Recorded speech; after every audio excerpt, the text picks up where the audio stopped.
Xin chào Vietnam! Yes, mga akla, tama nga ang nakita nyo. Hindi lang manggagaling yan sa Marites, sa amin na mismo manggagaling. Yes, mga akla! Xin chào Vietnam! Ano pa nga bang silbi ng world tour kung hindi tayo tatawid ng isa pang bansa?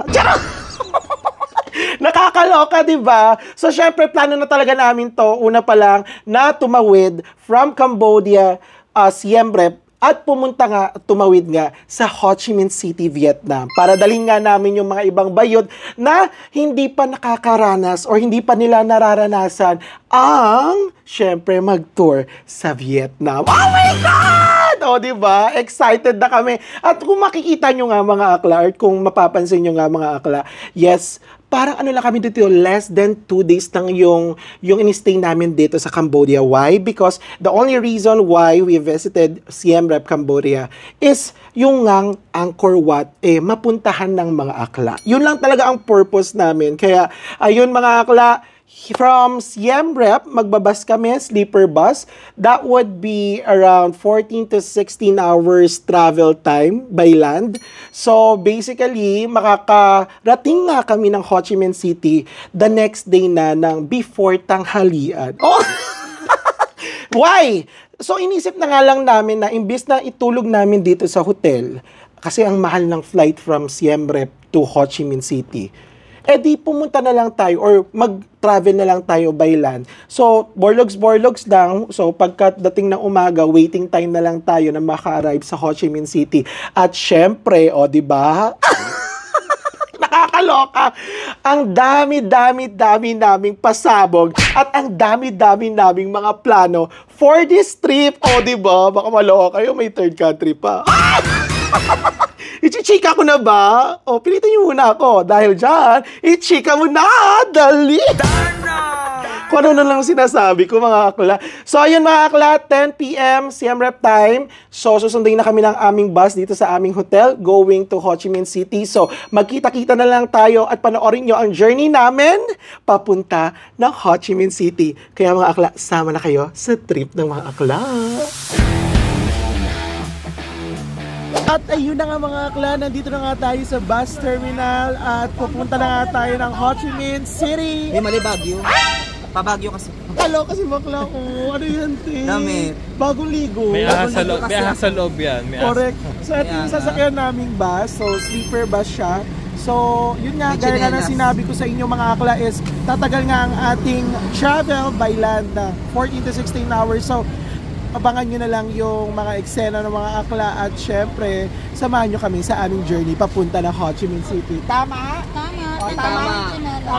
Tama. So, tatanggal pala ng tsinelas, bahay pala to. At syempre, nandito ang mahiwagang mga unan ko na may amoy. Charot! So ayun na nga mga akla, nandito na nga tayo sa loob ng sleeper bus. So pangdalawahan nga to. So ano ba ang package ng sleeper bus? So meron tayo ditong kumot, meron din tayo ditong isang unan. So okay naman siya kasi meron din maliit na bintana dito. Di ba nakakaloka? So, ayun mga akla, mukhang magiging komportable naman yung travel namin going to Ho Chi Minh City kasi yung foam naman na ginamit nila dito for the higaan is very comfortable. Di ba? So, wag na tayo masyadong maingay kasi may marami pa tayong mga kasama dito. Saka, kita nyo, naririnig nyo yung mga yung mga bakla ng taon. Kakaloka, di ba? Kanya-kanyang vlog sila, nakakaloka. So, ayun mga akla, abangan nyo na lang kami sa Ho Chi Minh City sa Vietnam.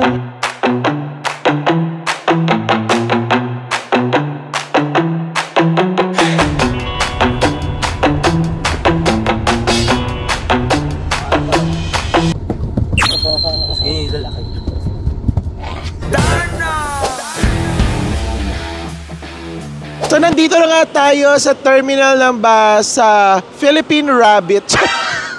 Hindi, nandito na nga tayo sa Phnom Penh. So after 5 hours from Siem Reap, nakarating na nga tayo dito at wala nga kaming ka-idea na bababa pala kami dahil may pa-change bus pala mga mi.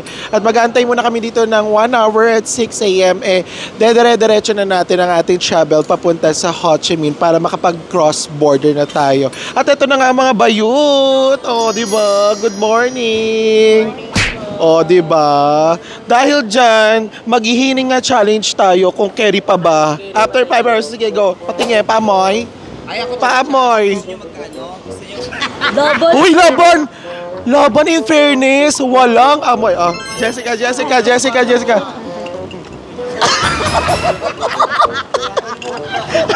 Amoy panis na. Amoy panis sa tubig. Eto na, kay Balong. Balong, paamoy nga. Eto, tingnan natin yan. Balong, wait lang. Hininga challenge mo. Wait lang yan. Dali na. Amoy, Ernaline. May tadyak, may sipa na. Siyempre hindi pa papatalo si Jeko. Si BNT Jeko. Paamoy, hininga challenge. Okay. Ay, fresh. Para napakain na sila. So, ayun mga akla, kakagising lang din talaga namin.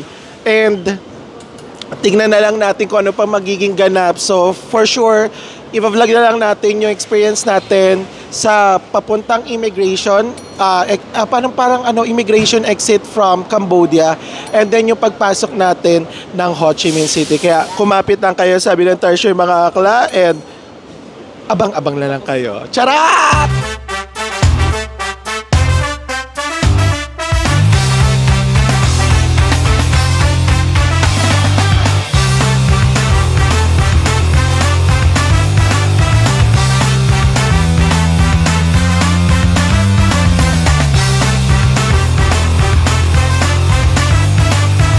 Ayun na nga mga akla, na-isha prank nga kami. Kala namin doon na kami mag-aantay ng aming bus papuntang Ho Chi Minh City. But no mga akla.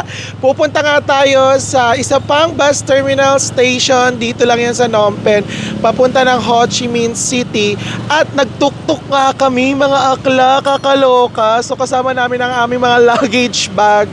Papunta nga dun sa bus terminal. So, update lang mga akla, nakapag-freshen up na din naman kami kasi nag-antay kami ng almost 1 hour and 20 minutes. And then after that, pupunta nga kami sa terminal. After sa terminal, gogora na nga tayo papuntang Ho Chi Minh. O, diba? Tingnan niyo yung mga akla, yung mga yan. Holding talaga kami ng mga luggage bag. Ama? Kaya pa ba? Kaya pa, Mi. Kasi kaya pa kasi nakapag-charge naman kami. Correct. Isang A muna dyan. Kita niyo yung luggage bag na yan. Ang dami, Nakakaloka. So, natin to. I-feel natin ang adventure kahit na medyo lost na tayo. Dahil yun naman ang essence talaga ng pagta-travel. Minsan malolost ka, pero syempre, kailangan mo makipagsabayan sa pagta-travel. Dahil doon mo madidiscover ang mga hidden channelin sa pagta-travel mo. Kung ano nalang sinabi ni Akla. Di pa masyado gumagana ang utak ni Akla. So, see you there mga Akla!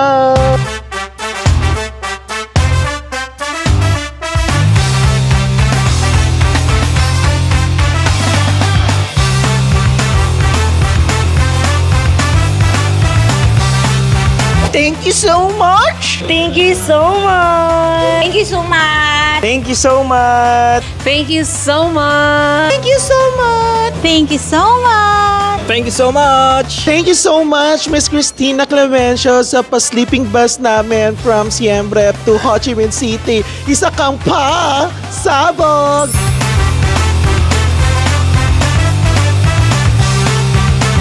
At ayun na nga mga akla, so literal na nasa street nga tayo at kumakain nga tayo ng street food. So mga akla, ito na naman, na bago na naman ang schedule ng bus natin. So from 6:30 a.m. naging 7:30 a.m. So mag-aantay pa kami na almost 50 minutes. So kanina nga hindi nga kami kumain. So akala nga namin diretso na tayo ng bus.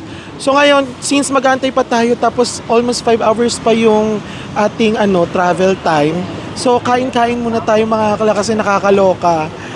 Delayed talaga, hindi lang sa flight. So ito is yung banh mi. Oh my God. So, we can feel the presence of Vietnam dito sa Phnom Penh, no? Nakakaloka. At saka legit talaga yung mga nagtitinda dito na taga Vietnam sila kasi yung mga karatula nila pang Vietnamese. At saka syempre ito yung the way ng upuan sa Vietnam. So, practice na tayo, before pa tayo makarating ng Vietnam.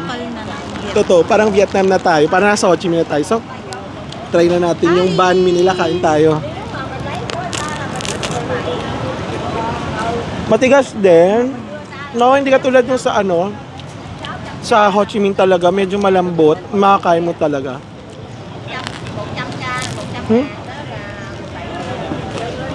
Bakla. Sa unang kagat, tinapay lahat. Wala pang palaman. Ay, meron tayo ditong inumin natin, binili natin kanina. Ito ay, magkano ito? Parang $2. So ito pala mga akla is $2.50. So, meron siyang pork, cilantro, saka meat. Kung ano-ano pa mga meat. Sa loob niya. Yan, loob niya. Diba?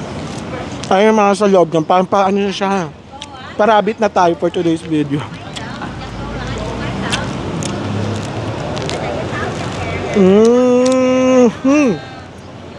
Tigas, parang kahapon pa to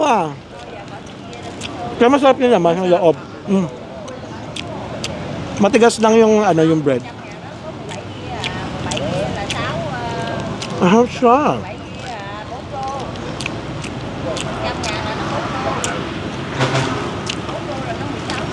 Masarap siya pero medyo dry.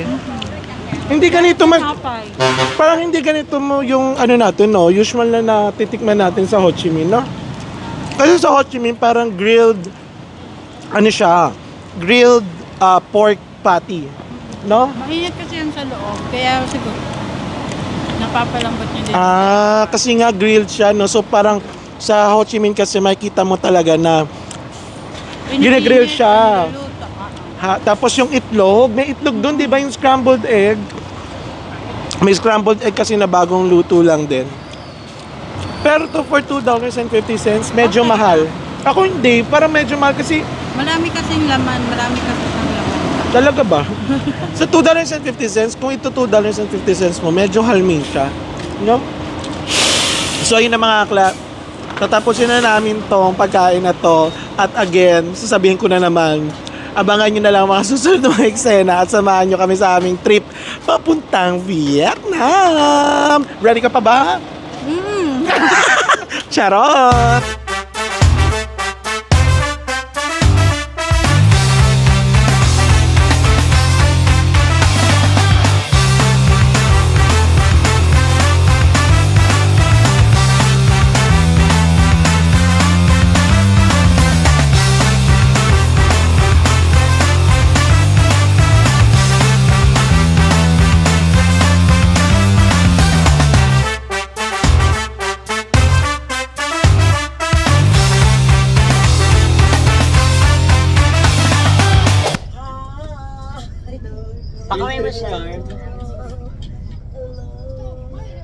Hello, mabuhay. Kapag sa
official mga akla, nakatawid na nga tayo ng Vietnam. So, ngayon na natin sabihin ang Xin Chào Vietnam!